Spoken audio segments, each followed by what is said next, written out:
Hi, I'm Jennifer with HowToStrip.com, helping today's dancers become tomorrow's leaders and helping them to make more money, be professional, and have amazing and happy lives in and outside of the club. Exotic dancers are certainly a special group of ladies.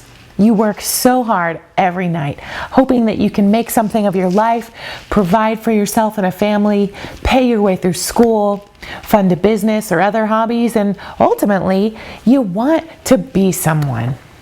In my previous post entitled, How to Decide Whether or Not You Should Become an Exotic Dancer, I talked about some of the pitfalls and pros of the trade and how to steer clear of making the most common mistakes that most strippers make. This post adds to the concept of avoiding mistakes to make your career much more profitable. Night after night during my exotic dancing career, I saw entertainers making the following 10 mistakes, and it hit them right where it counts every time: their pocketbook. They would go home broke, frustrated, or knowing they could have done way better.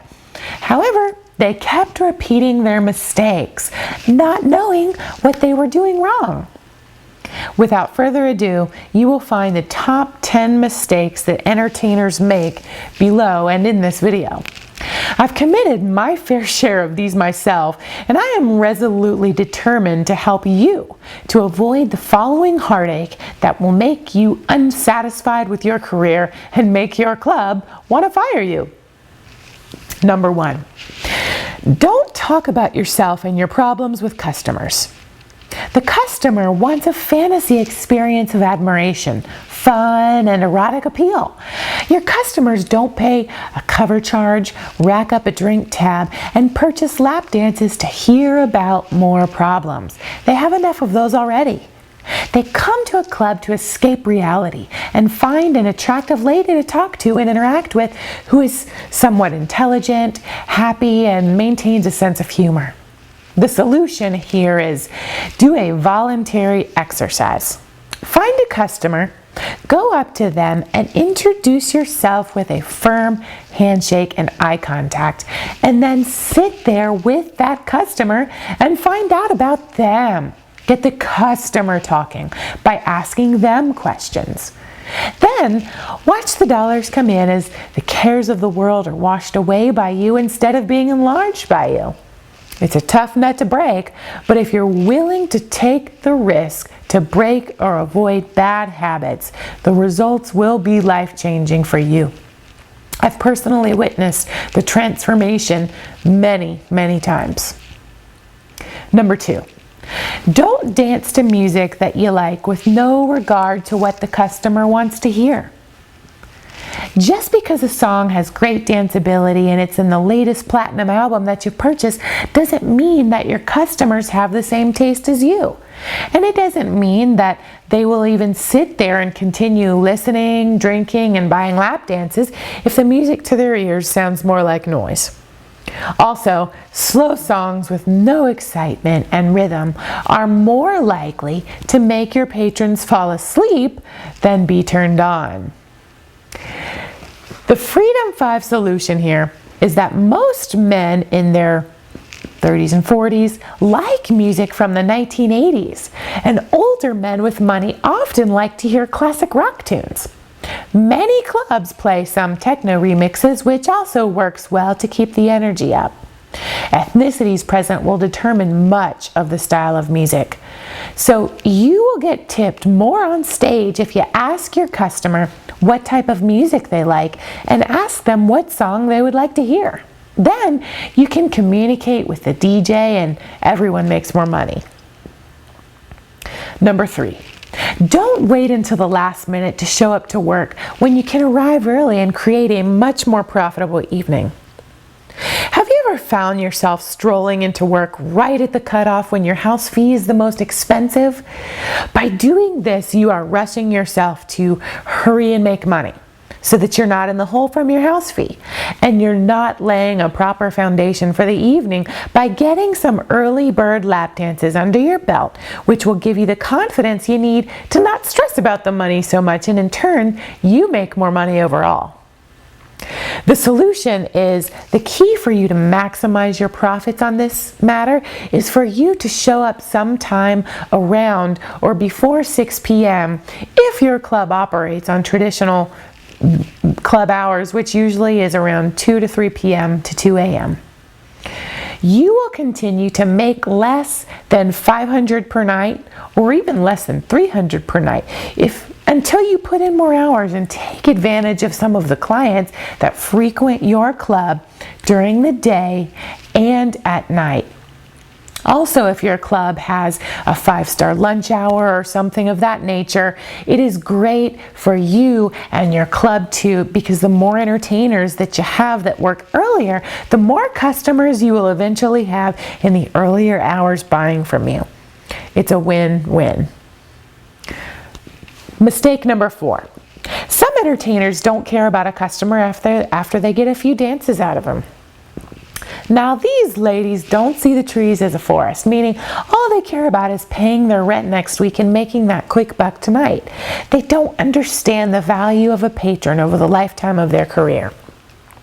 This single solitary reason causes tens of thousands of dollars, if not millions, to be left on the table and away from you and your club. The solution here is to develop regular clientele and engage your customers as a business relationship. It's okay for you to upsell.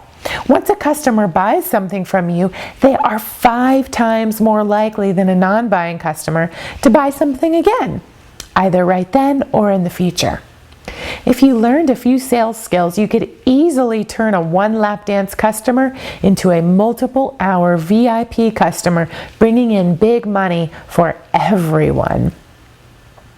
Mistake number 5. Would you tip a grumpy dancer who never smiles? This is a huge mistake that many entertainers make, not smiling on stage or ever. They look so serious and seductive that they forget to add some bounce and charisma to their step, which is what men love the most.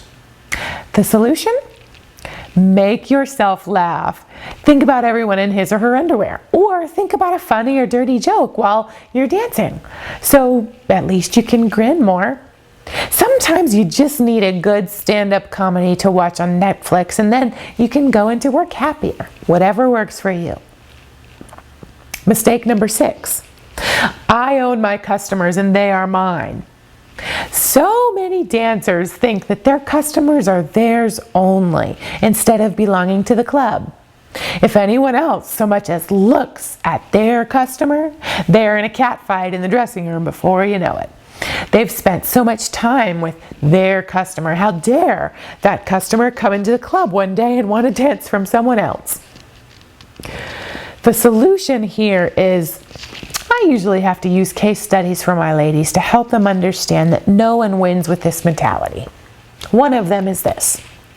The first dancer will lose that customer because it will come across as needy and ruin the fantasy. The second dancer won't be able to make as much money as she could have because the customer will have this scenario in the back of his mind from the first dancer wanting ownership over him. The club will obviously lose a patron, and in the end, the customer is the one who suffers because his needs aren't being met, which is why he is there in the first place. He will then become a patron of the competing club in your area, and you will probably get fired if you caused too much of a hubbub. Mistake number 7. 2 words: cutthroat. Many entertainers view their fellow dancers as competition that must be stifled. This is similar to most commission sales jobs in the real world. So you have to have the stomach for that kind of sales environment to be successful in a sales job in or out of the club. They think other dancers are taking away their potential money, so they won't help the newbies. They'll also take a customer that is talking with another dancer, which is a big no-no. And I've even seen some exotic dancers steal another entertainer's money. The solution here is make it a point to introduce yourself to everyone and develop a culture of unity and family in your club where everyone looks out for one another. To make friends, you have to be a friend, but keep it professional. We don't live in a communist country where there are only so many slices of the pie for making money. We live in America, where the sky is the limit and free market capitalism makes your money earning potential infinite. Mistake number 8. More money for pandering? There are a group of entertainers that think that they will make more money if they take the easy way. They say that if you've been in the business long enough, you learn that doing sexual favors is the only way to stay afloat, and that everyone is doing it behind the curtains. The solution here is to stay away from those dancers and report them to management. Not only does pandering cheapen an entertainer's position for making money, it is illegal in most states and gives our industry a bad reputation. Every club owner I have talked to will fire a dancer on the spot if they're caught doing this. And ladies, sexual favors are no way to run a successful exotic dancing business. You are selling the fantasy. And when it becomes a reality, you're defeating the purpose of what you do, which is classy, fun, and clean entertainment. Mistake number 9. This one's a biggie. Most entertainers do not tip out the DJ, house moms, bartenders, and waitresses and bartenders appropriately. Now, if your club participates in tipping out, you know this to be true. Too many times dancers will make, for example, let's say $800 in a night and only tip their bouncer or their DJ around $10 or less. They feel that they earned all of their money by themselves, so they're going to keep it.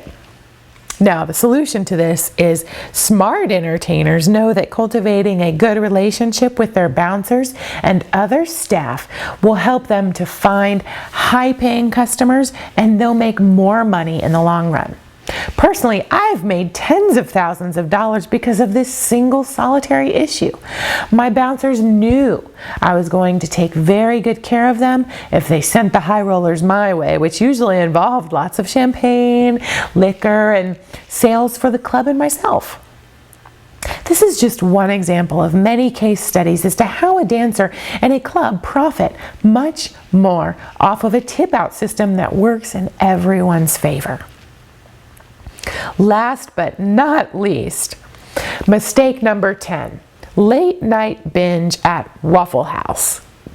This comes with the territory of working all evening to find yourself starving and hungry, with your local breakfast diner being the only restaurant open. So many entertainers and club goers, for that matter, find themselves stumbling and drooling into these places and eating everything in sight. What a way to add those inches to your midsection and chase those customers away. The solution? Have healthy but energizing snacks for yourself in the dressing room. This does not include candy bars and potato chips. You need low sugar protein bars, fruit, and veggie snacks with some complex carbs in the mix so that you have stamina to dance on and off the stage. If you have a kitchen in your club, the chefs could whip up something filling but healthy for you, so you have a hot meal and energy to last all evening. If you let your appetite go until you're starving, you'll just end up getting sugar cravings and eating everything in sight. Keep your body physically sexy by developing healthy habits for yourself at the club. I would like to hear your feedback. So comment on the blog at howtostrip.com and definitely like our Facebook page called Freedom 5 for Exotic Dancers and our Twitter at Freedom5Strip. This is Jennifer here with howtostrip.com, and I wish you the very, very best of success.